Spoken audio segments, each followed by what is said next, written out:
క్షణక్షణం పోరాటం కనం కనం ప్రజాపక్షం జనసేన న్యూస్ కి స్వాగతం. ముందుగా హెడ్లైన్స్. ఇంతకు ముందు ఓ లెక్క, ఇప్పటి నుంచి మరో లెక్క. నాడు చంద్రబాబు మాటే లీడర్ కి క్యాడర్ కి వేదం. వైసీపీ హయాంలో తీవ్ర ఇబ్బందులకు గురైన శ్రేణులు. అందుకే టీడీపీలో క్యాడర్ వాయిస్ పెరుగుతోంది. చంద్రబాబు నిర్ణయాలను సైతం నిలదీస్తున్న వైనం. రెడ్ బుక్ ఏమైందంటూ ప్రశ్నిస్తున్న డైహార్డ్ క్యాడర్. ఆళ్ల నాని, జోగి రమేష్ చేరికలను అడ్డుకున్న క్యాడర్ను సంతృప్తి పరిచాకే నిర్ణయమంటున్న బాబు లోకేష్. ఆంధ్రప్రదేశ్ విద్యాశాఖ సంచలన నిర్ణయం. 50 ఏళ్ల ముందు 10వ తరగతి చదివిన వారు తమ అన్ని సర్టిఫికేట్లు డిజిలాకర్ ఆన్లైన్ నుంచి పొందవచ్చు. కార్యాలయాల చుట్టూ తిరగకుండా వెసులుబాటు. 1969 నుంచి ఉన్న వాటికి విద్యాశాఖ అనుమతి. ఎంపీ విజయసాయిరెడ్డి నా భార్యను లోబర్చుకున్నాడు. 1500 కోట్ల దేవాదాయ భూములు కొల్లగొట్టాడు. విశాఖ ఆర్కే బీచ్ నుంచి భీమిలి వరకు భూ కబ్జాలే. తన భార్య శాంతి బిడ్డకు తండ్రి ఎవరో తేల్చాలి. వైసీపీ హయాంలో శాంతికి కోట్లకు కోట్ల ఆస్తులు. ఆమెకు విలాసవంతమైన కార్లు, ఫ్లాట్లు ఎక్కడివి?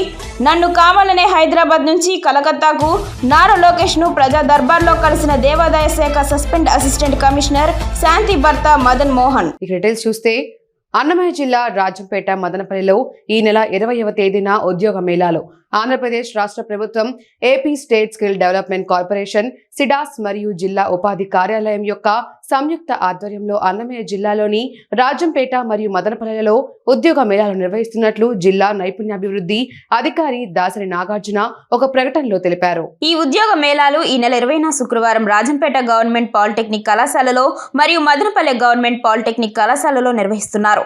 ఈ ఉద్యోగ మేళాలో SBI life, ICICI bank, AU small finance bank, Muthoot finance, Shriram life insurance తదితర కంపెనీలు పాల్గొంటున్నాయని తెలిపారు. కావున జిల్లాలోని ఆసక్తి ఉన్నటువంటి యువకులు ఈ క్రింది ఉద్యోగ మేళాను సద్వినియోగం చేసుకోవాలని ఆయన తెలియజేశారు. మరిన్ని వివరములకు మదనపల్లి నవీన్ కుమార్ 9553202509, భరత్ కుమార్ 6301612761 నంబర్లను సంప్రదించగలరని తెలిపారు. ఆంధ్రప్రదేశ్ విద్యాశాఖ సంచలన నిర్ణయం తీసుకుంది. 10వ తరగతి సర్టిఫికెట్లన్నీ ఆన్లైన్ అందుబాటులో ఉంచాలని నిర్ణయించింది. ఈ మేరకు పాఠశాల విద్యాశాఖ నిర్ణయించడంతో పూర్వ విద్యార్థులు ఎవరైనా తమ సర్టిఫికెట్ల కోసం కార్యాలయాల చుట్టూ తిరగాల్సిన అవసరం లేదు. ఇకపై నేరుగా ఆన్లైన్ నుంచి డౌన్లోడ్ చేసుకునే వీలుంది. ఏపీలో 10వ తరగతి సర్టిఫికెట్లన్నీ ఆన్లైన్లో అందుబాటులో ఉంచాలని పాఠశాల విద్యాశాఖ నిర్ణయించింది. 50 ఏళ్ల క్రితం 10th చదివిన వారు కూడా డిజిలాకర్ నుంచి ధృవపత్రాలను ఈజీగా డౌన్లోడ్ చేసుకోవచ్చు. 1969 నుంచి 1990 సర్టిఫికెట్ల డిజిటైజేషన్ కు తాజాగా విద్యాశాఖ అనుమతినిచ్చింది. ఆ తర్వాత 1991 నుంచి 2003 సర్టిఫికెట్లను డిజిటైజేషన్ చేయనుంది. 2004 తర్వాత 10వ తరగతి చదివిన వారివి ఇప్పటికే ఆన్లైన్లో అందుబాటులో ఉన్నాయి. అన్నమయ్య జిల్లా మదనపల్లిలో కోడిపందెం స్థావరణపై ఎస్పీ టీం దాడి. 17 మంది కోడిపందెం రాయిళ్లు అరెస్ట్. 21,900 రూపాయల నగదు సీజ్. కోడిపందెం ఆడుతున్న 17 మందిని అరెస్టు చేసినట్లు మదనపల్లి డీఎస్పీ కొండయ్య నాయుడు తెలిపారు. మండలంలోని మేడిపల్లి వద్ద పెద్ద ఎత్తున కోడిపందెం ఆడుతున్నట్లు జిల్లా ఎస్పీ విద్యాసాగర్ నాయుడుకు సమాచారం అందిందన్నారు. ఎస్పీ టీం వచ్చి స్థానిక పోలీసులతో కలిసి రైడ్ చేసి 17 మందిని అరెస్టు చేసి వారి వద్ద 12 కోళ్లు, 3 బైకులు, నగదు 21,900 రూపాయలు సీజ్ చేసినట్లు తెలిపారు. ప్రజా సమస్యలపై తక్షణం స్పందిస్తున్న ఎమ్మెల్యే షాజహాన్ బాషా. నియోజకవర్గంలోని ప్రతి శాఖపై పట్టు కలిగిన ఎమ్మెల్యే ఎక్కడా కూడా ప్రజలకు సమస్యలు తలెత్తకుండా చూడాలని ప్రభుత్వ ఉద్యోగులకు పదే ఆదేశిస్తుంటారు. ఆయన స్వయంగా పలు కార్యాలయాలను తనిఖీ చేస్తుంటారు. ఈ నేపథ్యంలో మదనపల్లి సబ్ రిజిస్టర్ కార్యాలయంలో సోమవారం రిజిస్ట్రేషన్ల ప్రక్రియ ఆలస్యమైనందున పలువురు ఎమ్మెల్యే షాజహాన్ బాషా దృష్టికి తీసుకురావడంతో వెంటనే స్పందించిన శాసనసభ్యులు మంగళవారం ఆకస్మికంగా సబ్ రిజిస్టర్ కార్యాలయం సందర్శించి ప్రజల కోసం తక్షణ సేవలందించాలని సూచించారు. ఈ కార్యక్రమంలో సబ్ రిజిస్టర్ గురుస్వామి తదితరులు పాల్గొన్నారు. ఎంపీ విజయసాయిరెడ్డి తన భార్యను లోబర్చుకొని విశాఖపట్నంలోని 1500 కోట్ల రూపాయల విలువైన భూములు కొల్లగొట్టారని సస్పెన్షన్ కు గురైన దేవాదాయ శాఖ అసిస్టెంట్ కమిషనర్ కలింగిరి శాంతి భర్త మదన్ మోహన్ ఆరోపించారు.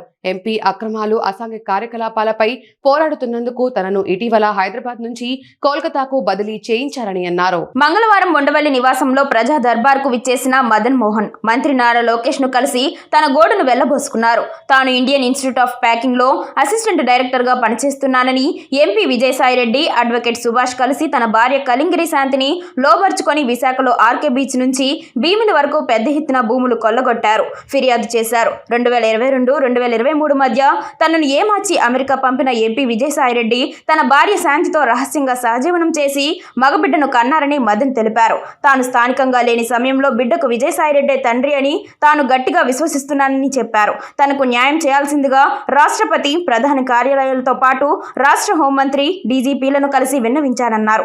ఇప్పటి వరకు తనకు న్యాయం జరగలేదని వాపోయారు. విజయసాయిరెడ్డికి DNA పరీక్షలు నిర్వహించి శాంతికి కలిగిన బిడ్డకు తండ్రి ఎవరో తేల్చాలని కోరారు. గత ప్రభుత్వ హయాంలో శాంతి అసిస్టెంట్ కమిషనర్ గా పనిచేసిన కాలంలో 20 కోట్ల రూపాయలకు పైగా అక్రమాస్తులు సంపాదించిందని చెప్పారు. కుంచనపల్లిలో 4 కోట్ల రూపాయల విలువైన విల్లా, జగన్ ఇంటి సమీపంలో 3 కోట్ల రూపాయల విలువైన ఇల్లు, విశాఖ సాగర్ నగర్లో ట్రిపుల్ బెడ్రూమ్ ఫ్లాట్ తో పాటు ఆమెకు విలాసవంతమైన కార్లు ఉన్నాయన్నారు. విశాఖలో విజయసాయి, సుభాష్ తన భార్య శాంతి కలిసి కొట్టేసిన 1500 కోట్ల రూపాయల భూములపై విచారణ జరిపి బాధ్యులపై చర్యలు తీసుకోవాలని కోరారు. విజయసాయి కుట్రతో కోల్కతాకు బదిలీ అయినా తనను తిరిగి హైదరాబాద్ కు ట్రాన్స్ఫర్ చేయించాలని మదన్ మోహన్ విన్నవించారు. ఉన్నతాధికారులతో మాట్లాడి న్యాయం చేస్తామని మంత్రి లోకేష్ హామీ ఇచ్చారు. తెలుగుదేశం పార్టీ ఇప్పుడు గతంలో మాదిరిగా లేదు. అవసరమైతే ప్రభుత్వ నిర్ణయాలను పార్టీ తీసుకునే ఏ నిర్ణయాన్నైనా కార్యకర్తలు ఇట్టి నిలదీస్తున్నారు. నేతలను వదిలిపెట్టకుండా సోషల్ మీడియాలో వెంటాడుతున్నారు, వేటాడుతున్నారు. దీంతో పార్టీ అధినేత నుంచి ముఖ్యమైన నేతలు ఇప్పుడు క్యాడర్ను తొలుత సంతృప్తి పరిచిన తర్వాతనే ఏ నిర్ణయమైనా తీసుకోవాల్సి వచ్చింది. గతంలో టీడీపీలో ఎప్పుడూ ఈ పరిస్థితి లేదు. 1995 నుంచి చంద్రబాబు నాయుడు ముఖ్యమంత్రిగా ఉన్న నాటి నుంచి అధికారంలో ఇప్పుడు క్యాడర్ పెద్దగా ఆయన నిర్ణయంపై ఎటువంటి అభ్యంతరాలను వ్యక్తం చేయలేదు. ఆయన తీసుకునే నిర్ణయమే ఫైనల్ గా మారేది. కానీ ఇప్పుడు అలా కాదు. కాలం మారింది, తరం మారింది.